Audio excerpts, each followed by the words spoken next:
Hospice is very homely. It's like being at home. However, there is someone there 24/7. There is staff there to provide that need. I just feel we have the time here. We're able to commit to that time and give each patient the care that they deserve.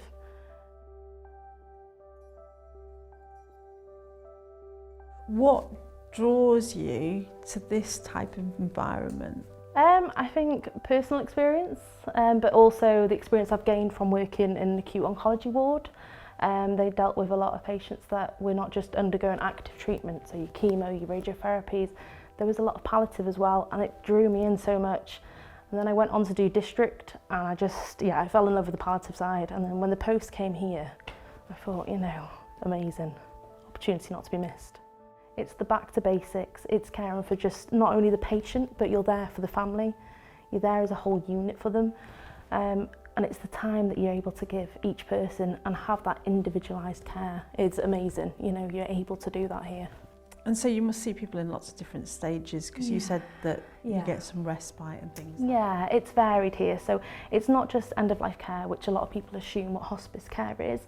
We have a lot of respite, like you said then. They'll come for a week's stay, get a bit of care provided while their families need the respite themselves. We also provide symptom management and pain control, so to help those people within the communities that need it the most.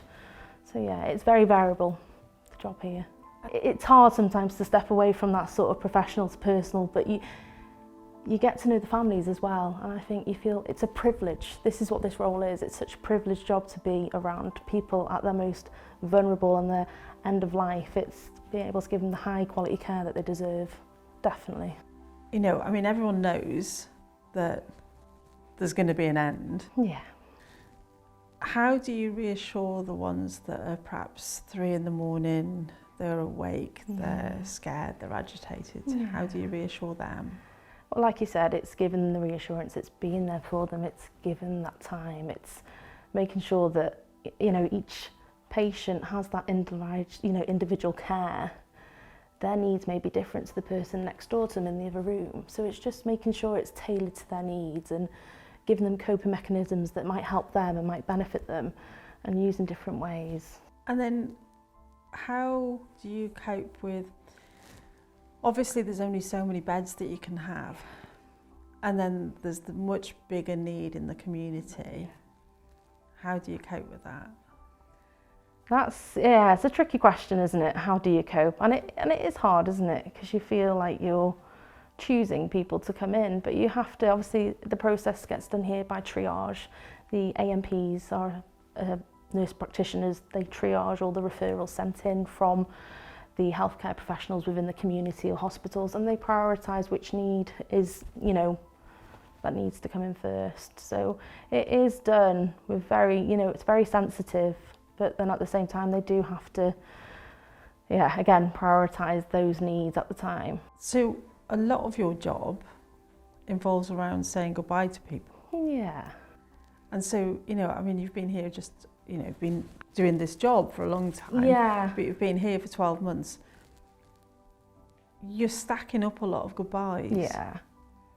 How do you cope with that? I don't think you're ever going to cope fully, are you? But I think, like I've always said, this is a privilege to be able to do this day in and day out and provide that high quality care for people that we've never met before. They could be strangers on the streets here, couldn't they? It's just the privilege and knowing that they had that dignified death that they were allowed to have, that the families could be there as a family member, not as a carer. They don't have to be the carer for them. The daughter can be a daughter for the mum, vice versa, husband and wife, they can be together again. It's taking that stress off them. And I've always said it's like when they come in here, they get scooped up by the staff and just looked after. They get this big blanket wrapped around them, and then that's it. We're looking after them, but not just them as a patient, the whole family, friends that come with it. So it's lovely. We do try and make that patient's last journey, or even just for respite, just a bit of fun, a bit, so they can remember. And you get a lot of relatives that will always say, yeah, I remember that time when they looked after mum or dad, and we're going to do this for the hospice now. We're going to raise a load of money for them. We're going to provide that support, or we'll come back and volunteer. Come back and volunteer and do their part, because they feel so grateful for what they were given and the time that they were given to have with that person. It's supportive, Yeah. it's friendly.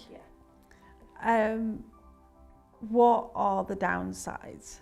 It's hard, isn't it? It's physically, it's mentally draining, not just for the patients, the relatives, but also for the staff. It can be, you know, like you said before, you do get attached because we do have patients here that are, you know, here for a long time. It's not just a week, say, or a few days. You do get an attachment and you do sort of follow them through that journey. I mean, yes, okay, we do long hours and it's not just Monday to Friday, 9 to 5. We are a 24/7, you know, area here that provides that support. So it can be hard, and especially when you have got family yourself, and yeah, but you're here for a reason. I think if you didn't want to do it, why would you be here, you know? One of the questions that we're asking people is what matters most. Yeah.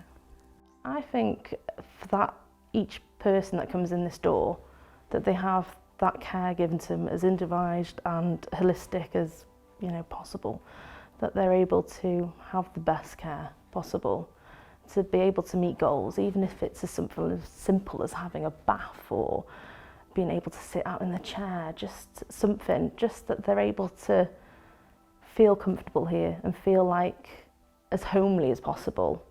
And that's what we try and promote here. We try and get them to bring their own stuff in to make it feel nicer, and encourage, you know, if they have pets, for example, if they want to bring their dogs in, or cats, or even horses, you know, we will accommodate, and, you know, nothing's too small here.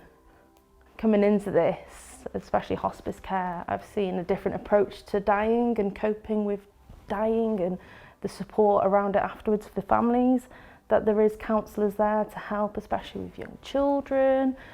You know, there is services here provided, and I don't think that's promoted enough. I think sometimes we do turn a bit of a blind eye because it's a hospice and we all think it's all doom and gloom, but it's help there.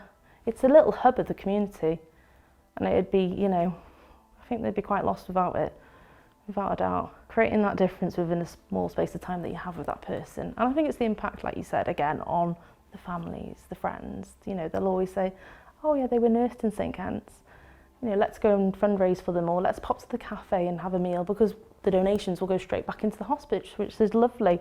You know, or we'll buy the Christmas cards in memory of that person. And it goes a long way, and like you said, we've come across so many different patients and their families, and it's lovely. You see them from all walks of life, and they were a person before they came here. You know, they had a job, they had a family, they lived their life, so it's lovely.